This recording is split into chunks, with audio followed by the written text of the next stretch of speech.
I got all my sisters. Good evening and welcome. You are tuned in and watching the Zone Blitz. This is the weekly webcast produced by NFL Female, www.nflfemale.com. Be sure to jump on our website and check out all the latest and greatest articles by all of the women who cover not only the 32 NFL teams now, but the divisions. I cover the whole NFL. My name is Sharona. You can follow me on Twitter at Sports by Sharona. And as always, I'm joined by my two wonderful co-hosts now. We're so happy to welcome Kate to the fold. And as part of our regular crew, without further ado, I'm going to kick it over to my co-host Sonja to get us going. Hey everybody, I am Sonja. I am the official fan reporter for the Detroit Lions for NFLFemale.com. So glad to be on again this Tuesday night after Labor Day. Opening week. Holla at your girls. Kind of excited about it. You can find me on exactly. You can find me on Twitter at mom2 3RN, and I am really excited to get going. And so let's bring in Kate. Hey, Kate, how are you? I'm good. OH. Hell no. Go ahead. I'm in the wrong room to get some Buckeye love, I can tell that much. Not from me. We have real football that means something, even if it was just college football this weekend. So that's a welcome change. That is good. I'm glad that you're excited because I'm not. But that's okay. Give it some time. Harbaugh's playing with a lot of Brady Hoke's players, so it'll take him a little while to make them his. And for sure. He's not called the quarterback whisperer for nothing. So give him time. He'll be fine. You'll be ready. Exactly. But until then, I'm just going to need all your quarterbacks just to go to the NFL right now. Skip the draft. Just go ahead. They'll be fine. I'm afraid they're all going to go next year. I'm not sure what I have coming up behind them. So we'll see. One season at a time, 1 week at a time, one game at a time. Exactly. How's life in Brownsville? It's stressful. I'm sure you've all heard the news that our offensive line coach, Andy Moeller, was suspended indefinitely with some personal issues.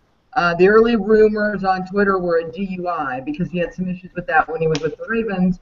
And then the news today is it looks like there may have been, there were accusations of a physical altercation made by a female who was visiting him from Maryland. So she called the police, and the police were like, it's not really a domestic violence situation because she doesn't live here and she's not related to you. And then she was like, oh, never mind. So, shit's be crazy. So she doesn't want to press charges, but the team is just waiting to see exactly how it pans out. So he's suspended indefinitely. On the bright side, if something crazy like that has to happen to somebody in my Browns organization, my offensive line is pretty rock solid with Joe Thomas and Alex Mack and those guys, and they know what they're doing, and they will be fine without him. It's just, it's Cleveland. It's one more piece of drama every week. It's always something. Always something. But that's okay because real football's on its way. Yay! Almost. So, you know what cures everything is winning. So can they win? I think they might be able to win a game. We got the Jets this week. I'm kind of hoping this is one of the ones I had on my schedule as winnable. So we'll see what happens this week. All righty. Well, let's go ahead and get started, shall we, with Kate's section anyway, your segment. It's the end of the preseason. Week 1's coming up. We had our cuts on Saturday. Who got cut? Who didn't? Tell me, Kate. Well, I made a list of the most notable cuts, and I tend to make my list from my perspective as a Browns fan on players that I'd be looking to pick up if I was adding to my roster. A lot of the names, I think, are names that you will know, especially when it comes to the quarterback position. Tim Tebow was released by the Eagles. Who? I haven't heard of him. Yeah. I'm sorry. He does this kneeling thing. They used to call it T-bowing. He used to be somebody, so. Oh, okay. We'll pray that he finds another job, something else to do with his weekends.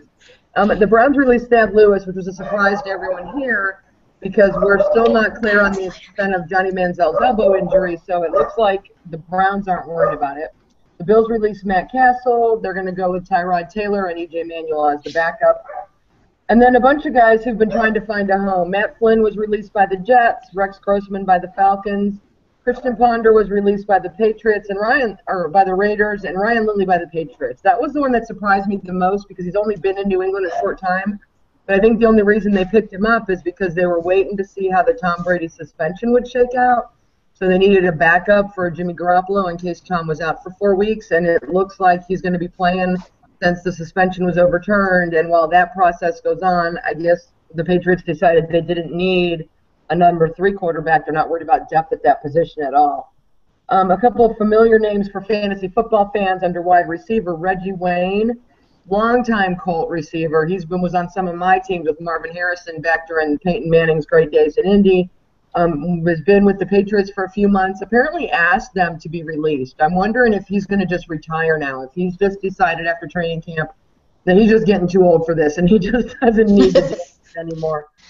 Yeah, he said he wasn't having any fun in New England. I guess he wasn't enjoying all the Patriots Flakegate stuff. Yes, Patriot Gate, I think, is what we should just end up calling them. Yeah. They're a team that wins every year, but I don't know how right? much fun they're having while they're doing it. So if he's still looking to have fun, I guess that's not the place to be. James Jones was released from the Giants. I wouldn't be surprised to see him go back to Green Bay. He's got some history with them. And the Titans let go of Hakeem Nicks this week. And he's always been a favorite of mine. I always kept hoping he'd be a little better than he's been the last few years. But I was surprised to see him get released. The big names on running back, Monty Ball was actually released by the Broncos, and he cleared waivers. He's someone that's very familiar to me, and I'm sure Sonja, because he was a star running back at Wisconsin during the years that Wisconsin just had Ohio State's number. And so I've seen a lot of him run, and I always worried that he was a little too small for the NFL. And apparently the Colts have decided to let him go. And Jonas Gray has been released by the Patriots. Patriots are just letting everybody go this week. I guess they feel their team's good enough without anybody new. Jonas Gray is just in his second year, but he was one of those guys that, you struck fantasy gold with last year. If you grabbed him after one good week, he ended up being a really nice, second or third running back for the second half of the season. Devin Still, we talked about last week, was released by the Bengals, has still not been picked up.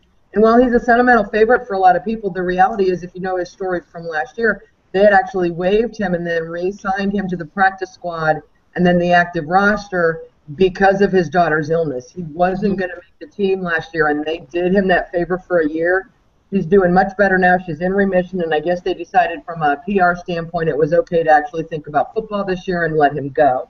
The last ones I have, for those of us who are watching Hard Knocks, and as much as I enjoy Hard Knocks, it makes stars out of people who aren't really that good when it comes right down to the X's and O's of the football field. You get to see their personality, so you get, a little warm spot for them in your heart, and they look a little better on film because they're going up against maybe 3s and 4s from other teams. But they let go Courtney Brown, Charles James, and Easy Wachaku. And I liked all 3 of those guys. I thought they all had a lot of personality, were fun guys to watch on the show. But at the end of the day, it's about football. It's about X's and O's. And the Titans don't have room for anyone on their roster or the Texans, that is not going to be, number 1 first team contributing day one. They want to make a run at the Super Bowl, even with Brian Hoyer under center. They think they have enough other stuff. So while a lot of fans who I don't want to say don't know football, but we don't know what's going on behind the scenes. We don't know what the locker room, the real meetings are like, even though you get a glimpse of it on TV. You don't know if the things they're doing are what they're supposed to be doing. We don't know what the playbook looks like compared to what they're doing. So it's sad to see them go, but I guess if you're a Texan fan, you have to trust the evaluators there in Houston. Those are my big notable cuts for this week. We're all down to 53. And I guess we'll see some moves in the next few weeks of just people letting some other people go, picking up guys off waivers, depending on their injury situation now that the regular season's about to start. You did, however, forget one notable cut from the Detroit Lions. That is a one twerking Joe Faria.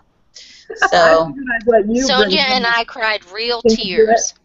Are you girls going to twerk in memory of him?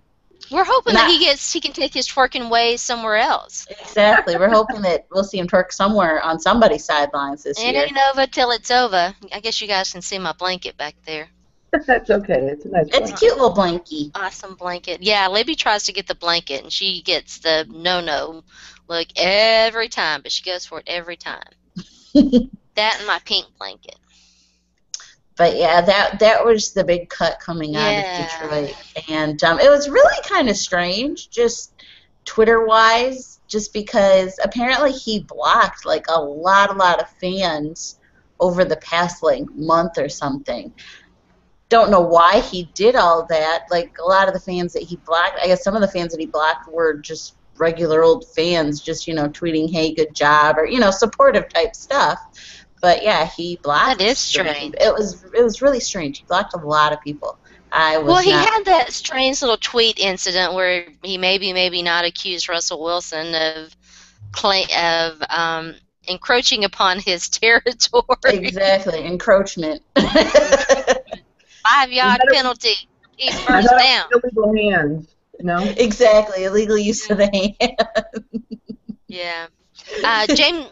By the way, James Jones is going to go back to the Packers. They did announce that. I don't think that he's signed yet. I was expecting that to happen after today. The deadline, I think, was like 4 o'clock today for vets to became fully vested on rosters. So if he does sign now, his contract's not guaranteed, which they definitely have the need, and so right.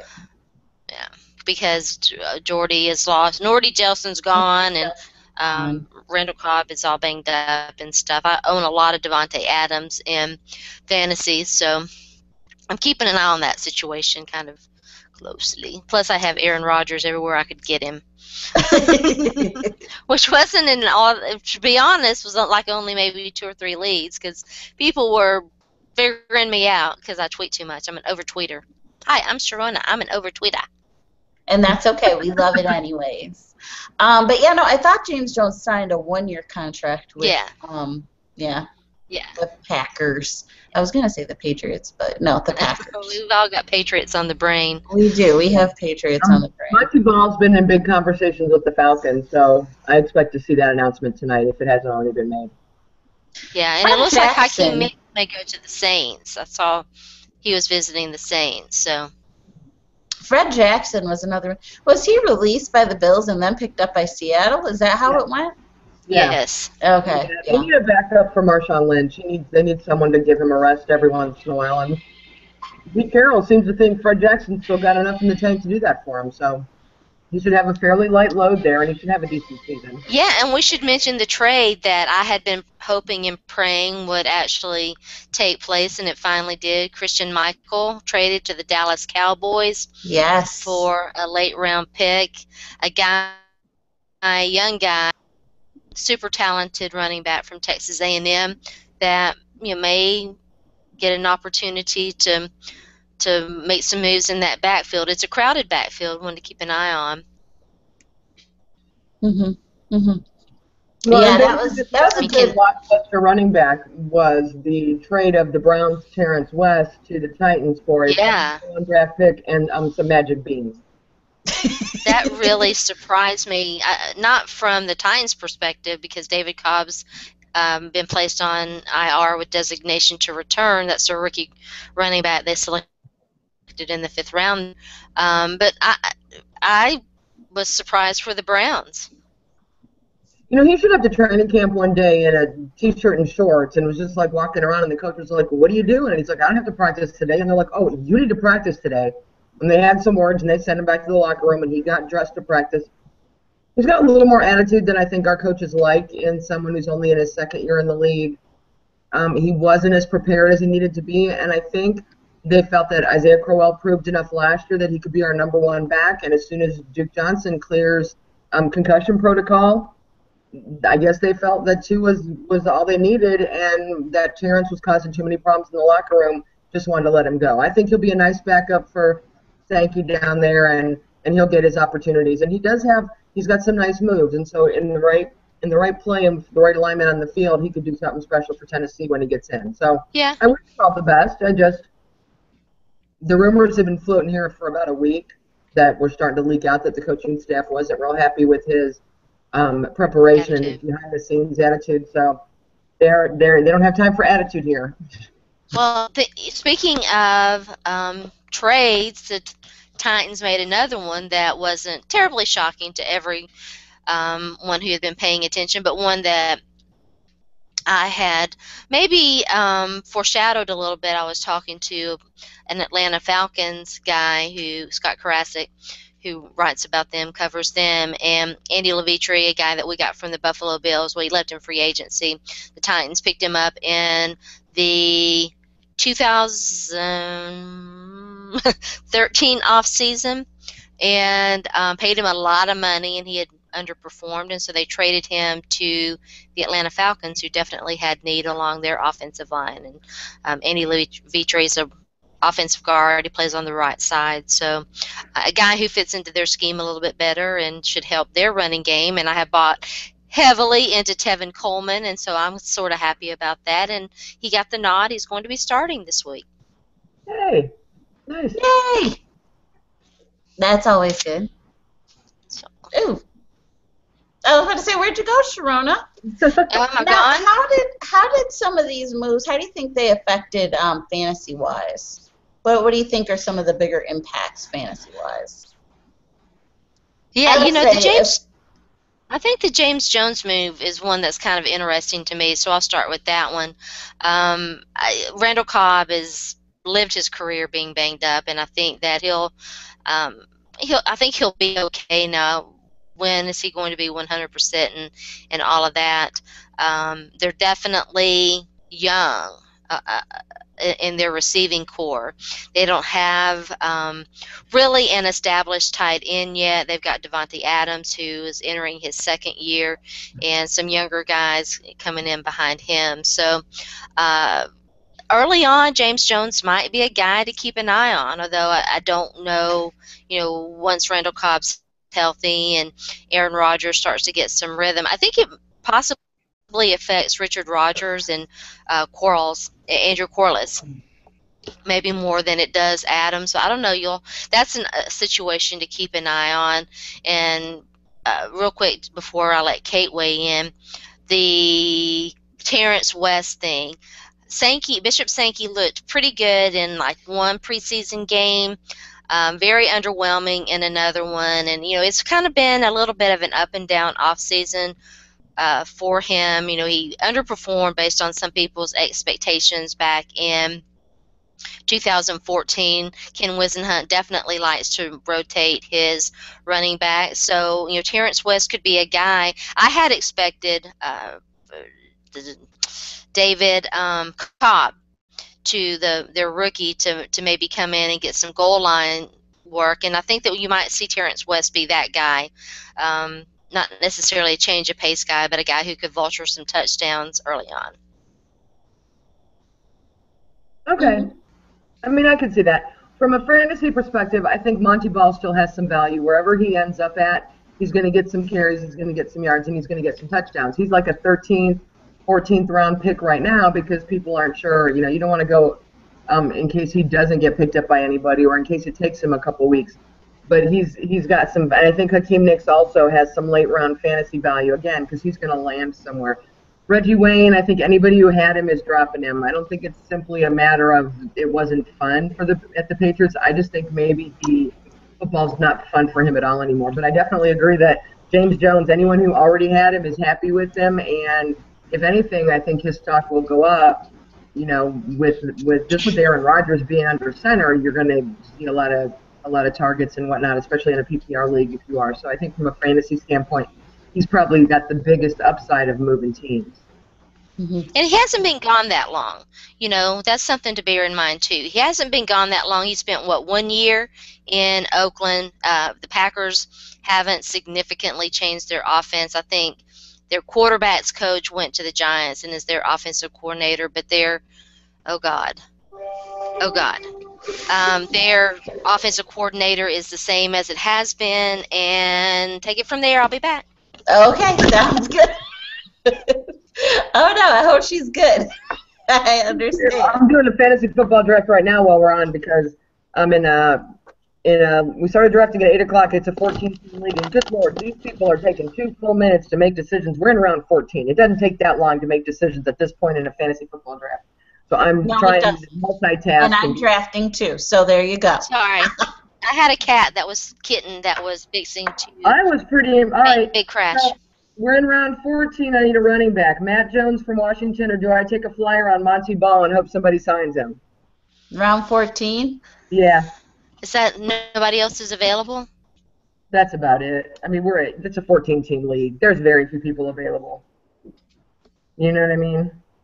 I'm going to take Matt Jones. I would take Matt Jones between those two options, definitely. Yeah. All right.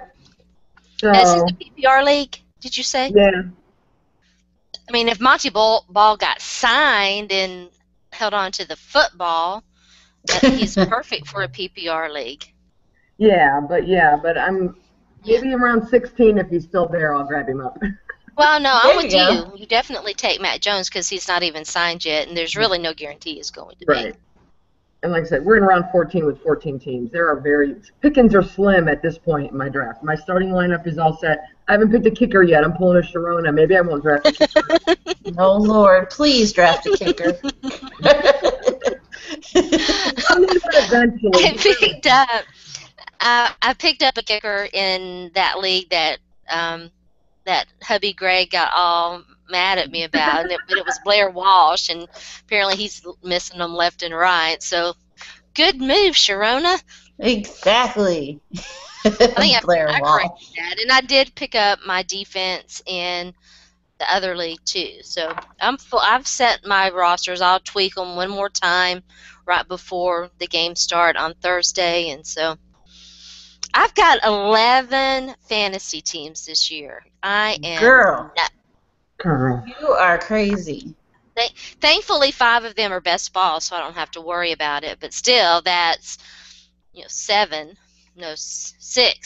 that I have to set lineups in. So Wait, no, you're in 11, and yeah, 6 of them. yeah, 5 are best balls. But you'll be fine. Yeah, it'll be fine. It'll keep you busy. Exactly. Libby settled down.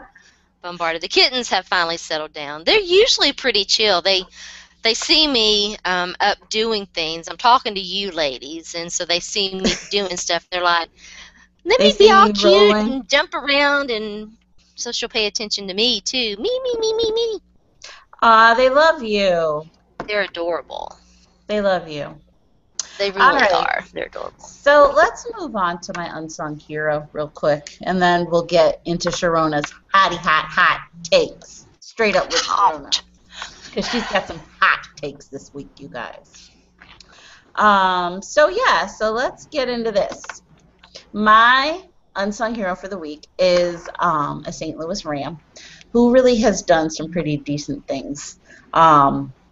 It's Chris Long, their defensive end, son of Howie Long, brother of Kyle Long, who plays for the Bears. And he is starting something called the Waterboy Foundation. And I don't know if you guys have heard about that, but he went to Africa, I guess, earlier this year or something like that. And he saw the conditions and, just clean water, something that everybody takes for granted. I mean, heck, we bottle water. And something that everybody takes for granted. But he is really trying to get water boys for each team. So essentially a teammate or a team representative to kind of rally everybody's fans from all 32 teams to raise $45,000 to build different wells in parts of Africa. So there you go, unsung hero, something that we haven't heard too much about. So congratulations, Chris Long. And also, earlier in the season, or in the off season, when it was still kind of cold outside, he and another one of his teammates were, impersonating homeless people, just kind of raise awareness in the St. Louis community about homelessness and, homeless people. And just side note here, I think I really would have been upset, though, had I been gotten by Chris Long and decided to feel bad for him and give him like $2 or something like that and realized that, hang on a second, this Chris Long, he doesn't need a bag. But I understand what he was doing. So overall, Chris Long, you the unsung hero this week. Yay! Congrats, Chris Long. Woo! Yay! Did he go to Africa? There are several NFL players who make annual pilgrimages. Emmanuel Acho is one of them, to,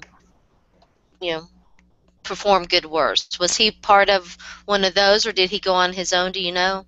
I think he just went on his own. He just was like, hey, I'm going to go visit Africa, and I'm going to climb Mount Kilimanjaro. And so he did that, and then I guess, as he was in the villages and stuff like that, just looking around and talking to the people and the little towns and things like that, he noticed that, there's stuff that was lacking, and let's get the NFL involved in something slightly decent compared to what's been going on the past few months. So there's that.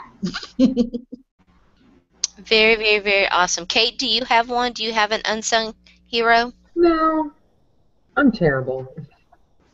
Kate, you're not terrible. You're not terrible. I'm terrible. I don't really have one either. I'm sitting here trying to think of somebody that to shout out. I mean, there are all kinds of awesome stories out there. We should focus on those a little bit more.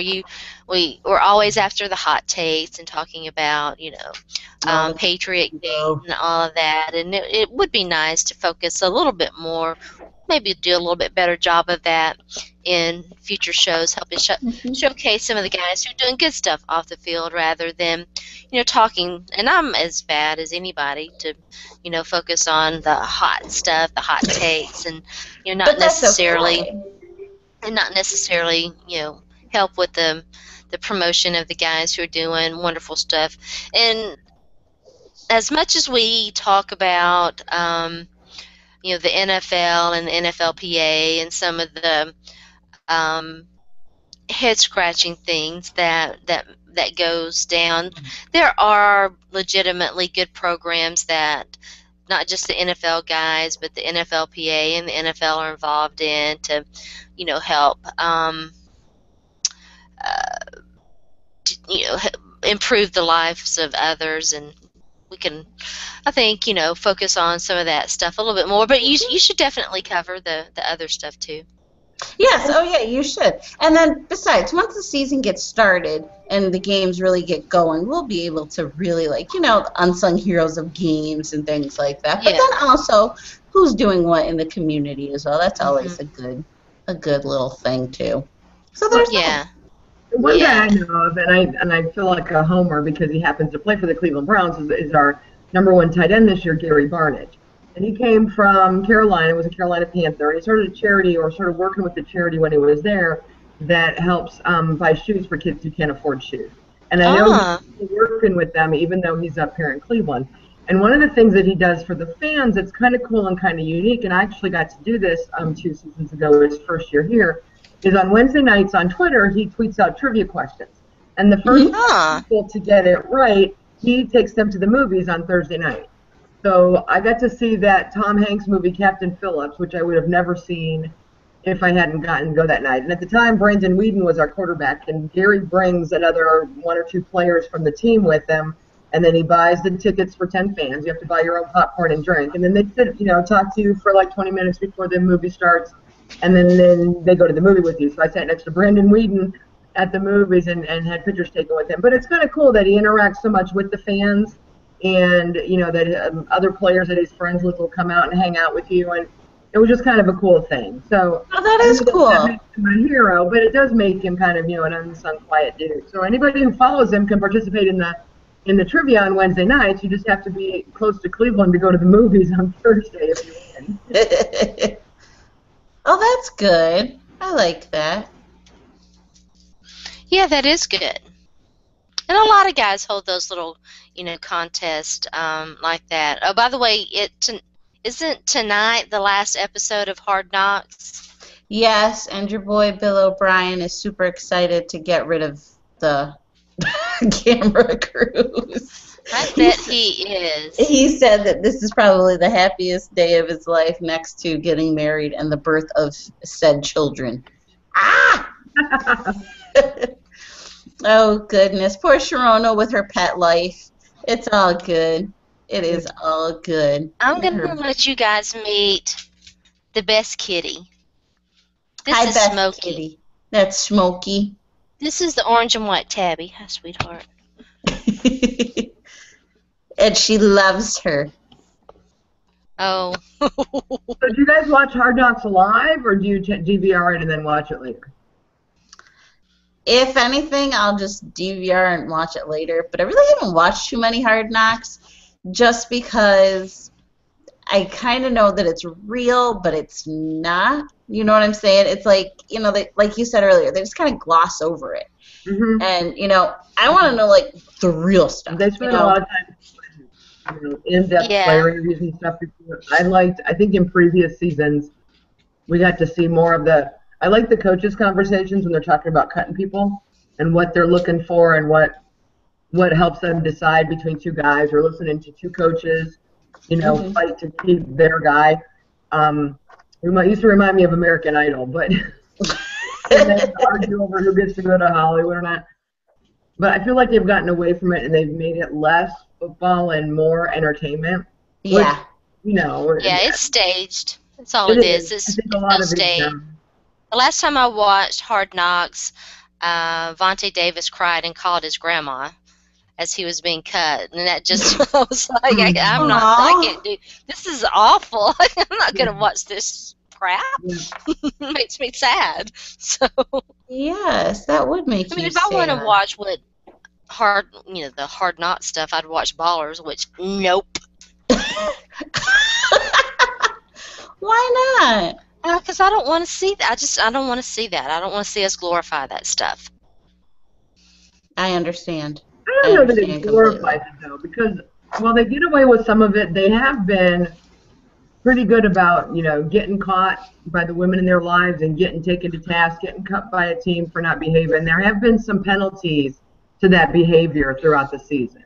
Not enough, I think you're right, but there have at least been some. I'm old school. I missed First and 10 when it was on HBO back in the late 80s. It was one of the first HBO series I ever watched, and it was about football, and it was awesome. And you loved it. True story. And it was good. All right, Sharona. Oh, is it time for Straight Up with Sharona? 30? I get 30 minutes all to myself? Today. I'm pretty proud of us. What'd you say? We're doing a nice job watching the clock and trying not to step on each other's segments today. Exactly. Because we're good like that. We love each other. You know the drill. I know. Except on that Saturday in November. Nah. It's coming. November 28th. Keep your eyes up. The third Saturday in October, though. That's where it's at. What's the third Saturday in October? SEC. That is when Tennessee plays Alabama. Ooh. The third Saturday in October. You never heard of that? That'll be a good. That is like. That's like the last Saturday in November. Legendary. It used to mean a little bit more back when Tennessee was winning more and could beat Alabama. But they're coming back. I've got my ball shirt on. See, I'm repping. I'm repping I'm wearing Tennessee orange. repping the scene. I almost wore my pink NFL female T-shirt, but I threw this one on instead. Well, Straight Up with Sharona. There are a lot of different topics we could talk about today, but we have already touched upon it, and it's already been talked about all over the place. We might as well talk about Patriots. Why not? Might as well. We're such joiners here. So the big news today, and I have not read the Outside the Lines report that has been buzzing around. I'm sure that it is very fine journalism and extremely well, written and all of that. I'm just so over it. I'm so over it. The Patriots cheated back in 2000. I'm shot. Let me find my shocked face here. I got it. Okay. So, I mean, I don't think anybody's surprised. It's more widespread than what they reported. Okay, is anybody surprised by that too? I mean, the NFL destroyed the tapes for some reason.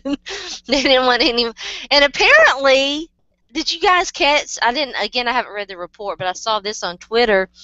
Not only were they destroyed, they were stomped on. Did everybody catch that? That was No, I missed that part. Yeah, somebody like stomped them to pieces right there. I think right there in Gillette Stadium.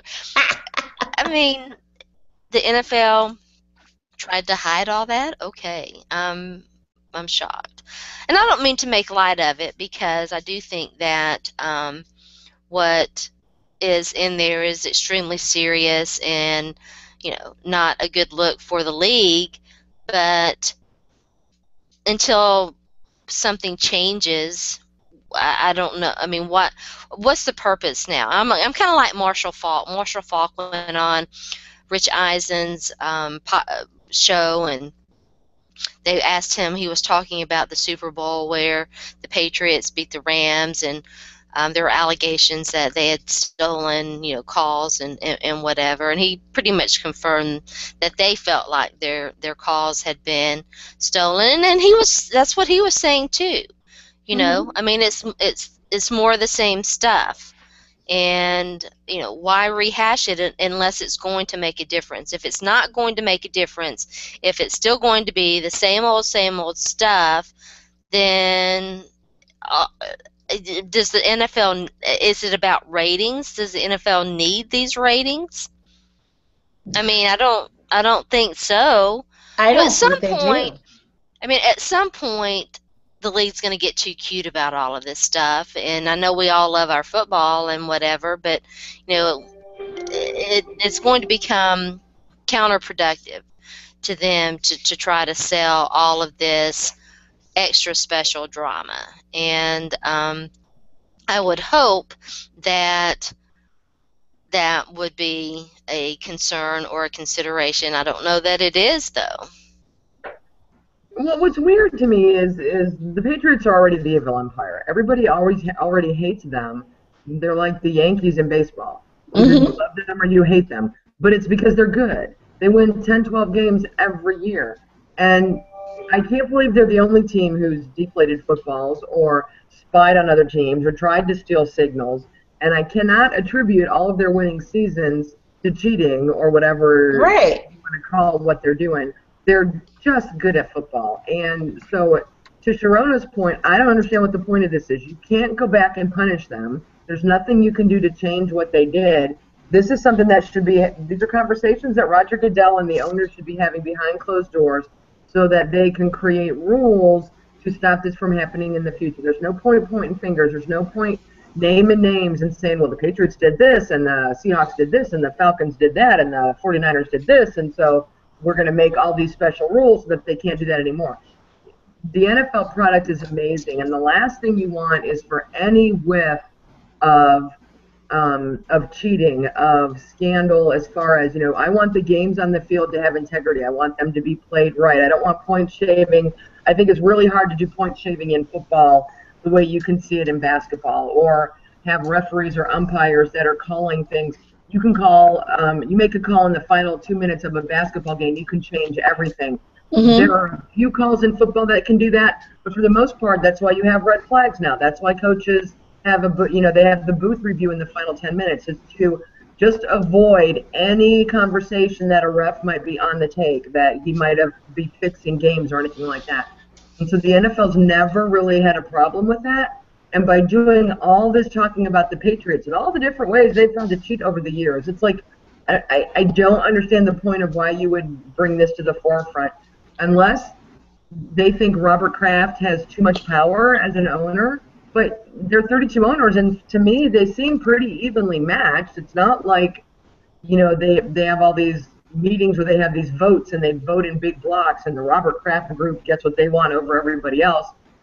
They're all just wanting to make their money. So I feel like the NFL is drawing attention to itself for the wrong reasons and should be finding better things to talk about, or at least more proactive ways to do it. Instead of suspending Tom Brady for 4 games and now appealing the decision, because the decision basically told Roger Goodell he didn't have the power to do squat unless it was explicitly listed in the players' agreement as a penalty, and what the penalty was, that he can't just do what he's doing. And so that's why they're fighting it. But I would have rather they spent time coming up with a procedure. If they believe that overinflating or underinflating balls can affect the game, then come up with a procedure on how to do this for every team to make sure it stays fair. Have the ref collect the balls before the game. Have before boxing matches, they have a weigh-in, and everybody's got to get weighed, and they've got to make weight. So you have the balls, you do a weigh-in. Heck, you could probably put it on the NFL channel on pay-per-view, and people would pay $9.99 a season to watch the balls get weighed in, because it's the NFL. It's like another half an hour of football. Don't give them any ideas, Kate. They could have spent all this time and money instead of fighting and arguing and trying to suspend Tom Brady by coming up with a way to say either it matters or it doesn't. I think for me, the whole thing has just been fun from the standpoint of it's fun to talk about deflated balls and Tom Brady's balls and who was handling Tom Brady's balls. And we all get this juvenile and we're snickering, and there are memes that say Tom Brady's ex-girlfriend with the Flanton blow-up doll on the ground. And then I saw a meme yesterday of a school bus with a flat tire that said Tom Brady's kid didn't do his homework. And so we're having a lot of fun with it, but the NFL's letting it get out of control. And by going through all this stuff in the past and releasing all this information, this isn't like the government releasing information on stuff it did 10 or 15 years ago. The NFL doesn't have to tell us about what happened to those tapes and about them getting burned and scrapped and chomped and everything else that might. They should keep some of their dirty laundry in the basement in a hamper where nobody can see it, because it doesn't affect me right now. It just makes me wonder if there's an issue now. And I just think I've talked way too much and way too long in Sharona's segment, because when I start No, I don't mind. It's okay. Then I get to rambling, and I guess I just circled right back to what Sharona said. I don't understand what the point is. We're laughing and giggling and snickering about balls, but at the end of the day, if this doesn't serve a point, if there's no value to this, then why are we going through it? What lesson? Well, I think from my perspective, it's a bad. Just Berman's opinion's bad. It's bad for consumers. It's bad for labor. It's bad for a lot of different reasons, not the least of which he looks like he did it because he's buddy-buddy with Robert Kraft, as we now know, because of the picture that was floating around on the weekend. I don't like people playing with laws that are designed to protect the average consumer in search of their own agenda, and that's, to me, that's the thing that just irks me about it, and why I've been upset about it and tweeting about it. It's not good. It's not good for you. It's not good for the average consumer. It's just really, really, really bad for a lot of different reasons. But people operate out of their own agenda a lot. It doesn't. If you're shocked by that, sorry to tell you that. Shocked face. Middle school. By my shocked face again. I disagree with both of you. Like, why? What is the point of bringing up what happened back then? And, I mean, as much as I hate to say it, I'm sure that little gamesmanship has been going on since then and, before then with teams. And I really don't think that the Patriots are the first to ever do anything like that. And maybe, I don't know how it got brought up, but maybe, other teams were just trying to, because the Patriots were kind of flagrant with it. But I have a hard time believing that, I think that's it. Little ways to take, to get that extra, advantage. I think that happens. But like I said, I think word must have gotten out that the Patriots were rather flagrant with theirs. Yeah, so there were 19 teams. This is the other kitty, by the way. This is Bandit. Hi, Bandit. Little beige kitty. Hello, sweetheart. According to the Twitter synopsis, the Twitter Cliff Notes version of the OTL article, there were like 19 teams. And the reason why all of this is coming down is because owners are fed up with how flagrant. Flagrant. Well, That's a joke to Sonja. Flagrant too. Flagrant they were about it, and that there had actually been Patriots employees who had walked into locker rooms and had stolen play sheets and things of that nature. And I had actually gone back because I remembered there had been an NFL quarterback who left his playbook somewhere. I thought that it was laying on the front seat of his car, and apparently it was Mark Brunell when he played quarterback for the Jacksonville Jaguars, and it was Greg Williams, the Tennessee Titans former defensive coordinator, who stole it. And so Bountygate down in New Orleans. Yes, I mean, I was so. Let me find my shocked face again. I was so shocked about Bountygate. Yeah.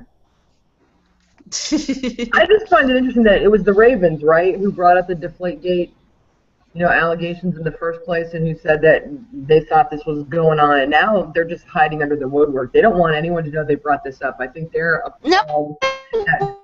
wants to be the snitch in sports. Yeah. Snitches get stitches. Nobody wants to be the snitch. And frankly, in football, I've heard professional players, Mike Golick and others, say this for years. If you're not cheating, you're not trying. You're always trying to bend the rules. You're always trying to push the envelope.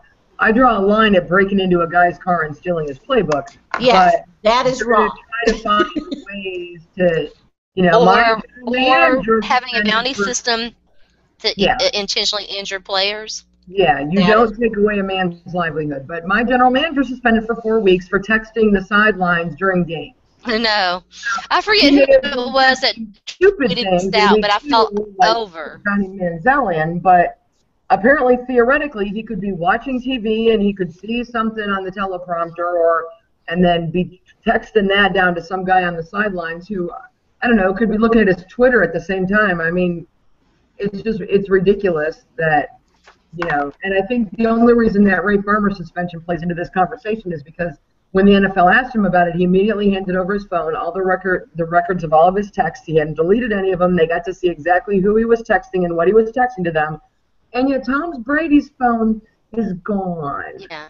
Oh, it's terrible. It's awful. It's terrible. Every time he gets a new phone, he just he's going to go work for Hillary Clinton when he's done playing football. They can all delete data together. But one of the funniest tweets about that whole situation, I don't remember who. It might have been, I don't follow him anymore because, gosh, he can sometimes be really kind of D-word. But I think it was Bart Hubbock who said,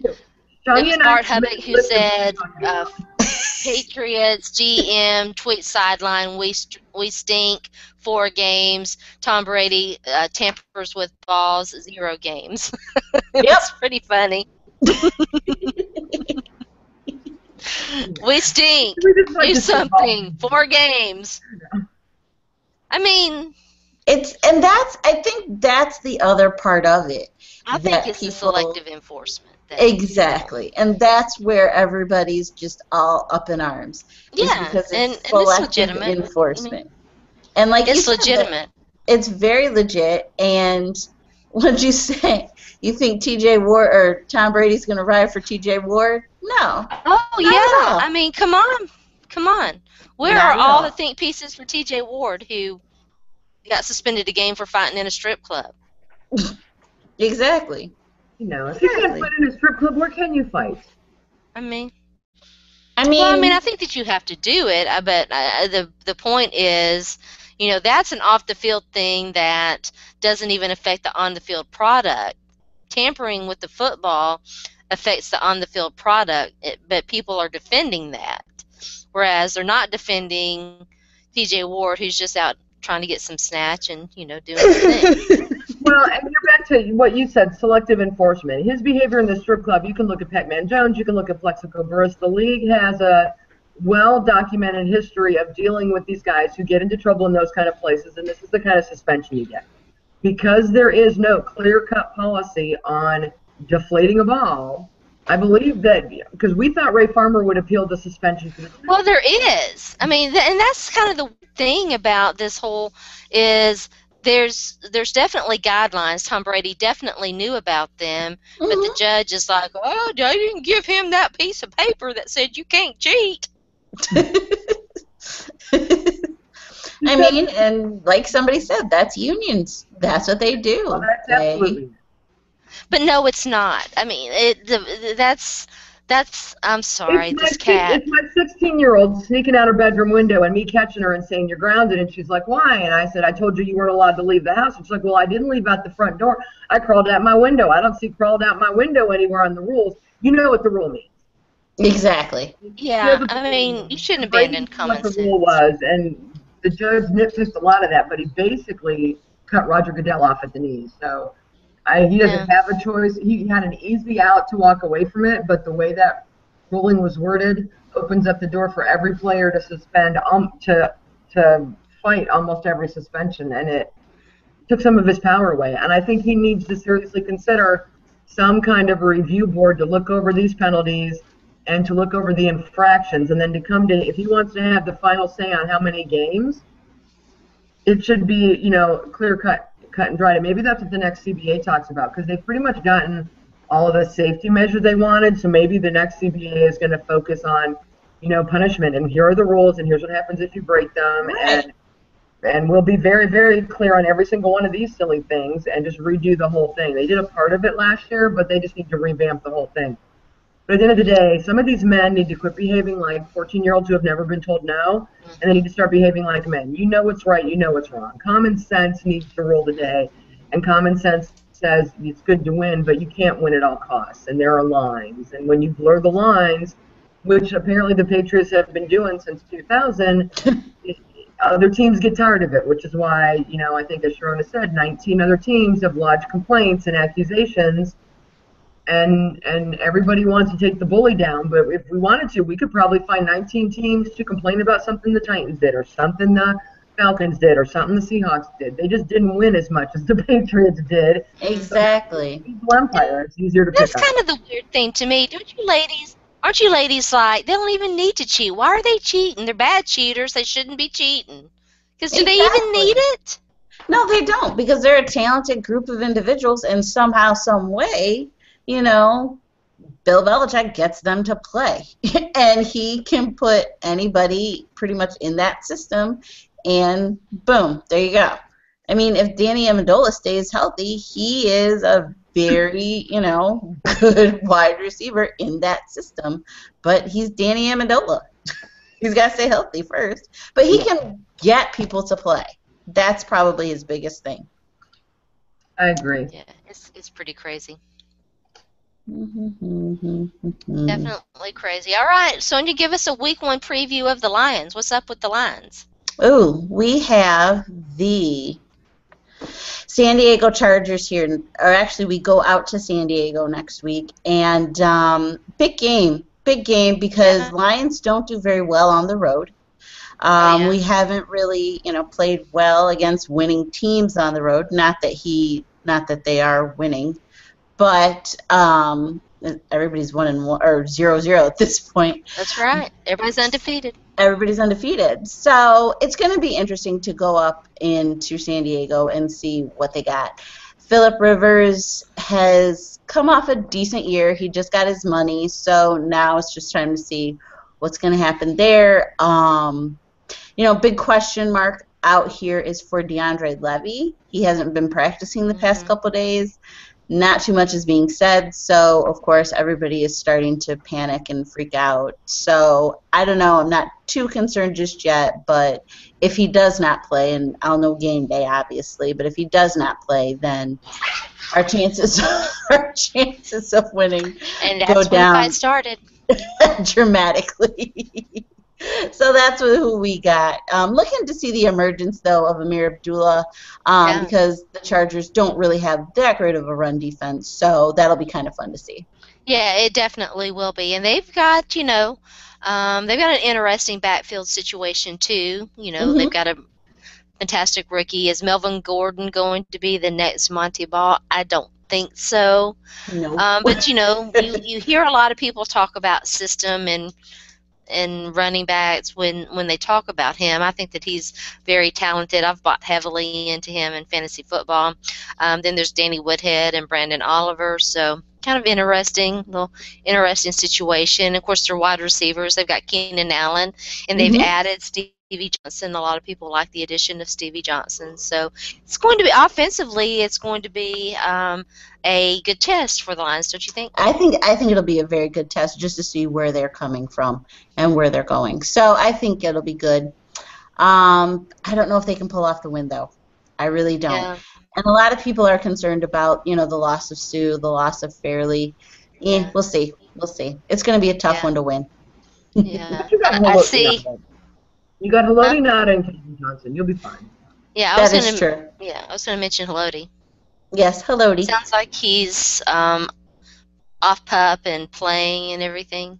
He is. He's off pup. He was practiced a couple days ago. He did okay. He's doing okay. Everybody's kind of excited about him. Really more so, it's really DeAndre Levy that everybody is really nervous about and just, concerned. But Tully is back. Stephen Tulloch is back. So that also Tully, no discount double checking, baby. Yeah, please no discount double checking. We need those knees. Knees are fragile. They are. All right, Kate, real quick, give us a week 1 preview for the Browns. We traveled to the New York Football Jets, and it's a battle of two fairly bad teams. These teams are their division. I'm so sorry. And I know, but one of them's got to win, and so it's a crapshoot. Everyone seems to think that Darrelle Revis is the be-all, end-all, and that's all the Jets need for their defense to be good. But I'm telling you, he hasn't been himself since 2011. His numbers are down. I can't for the life of me figure out why everyone thinks he's going to go back to being the interception and sack machine that he used to be. We've got Joe Hayden, so I'll take my defense over theirs. If McCown doesn't get himself killed, I'll take my wide receivers over there. So then you're just down to the running game, and I actually think this game will boil down to who wins the turnover battle, whoever makes the least number of stupid mistakes. So if you have more turnovers than the other guy and you have less stupid penalties than the other guy, you're going to win. And I have hope that my Browns can win, but we haven't won the first game of the season in forever. So the only people watching will be Jets fans and Browns fans. I can tell you that. That is true. No one else. Well, good luck. I hope both of your teams win. I was about to say, Fitz Magic is their quarterback now, right? What? Yes, it's Fitz Magic. Yes. Ryan Fitzmagic. I like Ryan Fitzmagic. I hope he stays Fitzmagic, except for 1 or 2 moments against Kate's Browns, so that they can win. Exactly. All right. Well, let's go ahead and wrap things up. The hour always goes by so quickly. Kate, we'll start with you. We'll let everybody tell. We'll let you tell everybody. We'll let everybody tell you how awesome you were. You were awesome. Everybody where they can find you, what are you working on, and tell us a little bit about your podcast. Well, I am on Twitter at Cleveland Kate, CLVLNDK, the number 8. I am the official fan reporter for NFL Female, covering the Cleveland Browns, so you can read my Browns articles there. I'm working on one for this week. And I also cover the Big Ten for Triple Threat Cleveland. They do a podcast that I don't do, but I do write for the website, so my B1G article will be up tomorrow. And because I'm crazy and insane, I thought that I could do a solo podcast. So on Monday at 6 p.m. and on Fridays at 6 p.m., if you go to the Mixler app and look for voiceatradio.com, you will find an hour of talking sports with Cleveland Kate, and I talk football for an hour. And I throw in a little Cavs and Tribe, and I'll be definitely throwing in some Ohio State because it'll be much more cheerful than talking about my Browns this year. But, I tweeted out last night, I had a dream that one day my Sunday football team was as good as my Saturday football team, and it lit up my Twitter notifications in Cleveland and that's why so many of us are Buckeye fans. So you can catch me on Talking Sports with Cleveland Kate Sunday and Friday. All right, Sonja. I just have to keep talking. You know how I am. You invited me to join the show. It's okay. All right, Sonja. Then I have my licorice. All right. I'm Sonja. I am the official fan reporter for the Detroit Lions. You can find me on Twitter at mom, the number 2, the number 3 RN. I must apologize. I am doing the drafts during the show, so that's why I was a little just distracted, but it's okay. I still love you guys.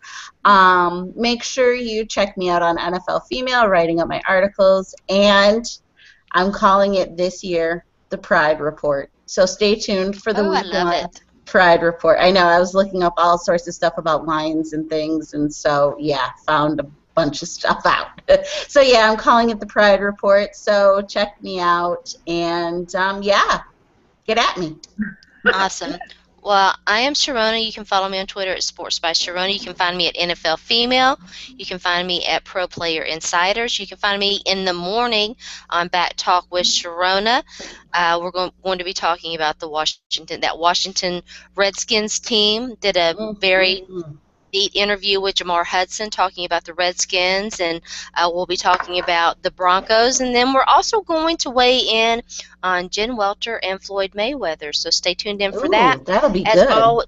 As always, shout out to Liz for whom this is so possible, and we love you so much. Thanks for tuning in. Thanks for watching. We'll be back next week.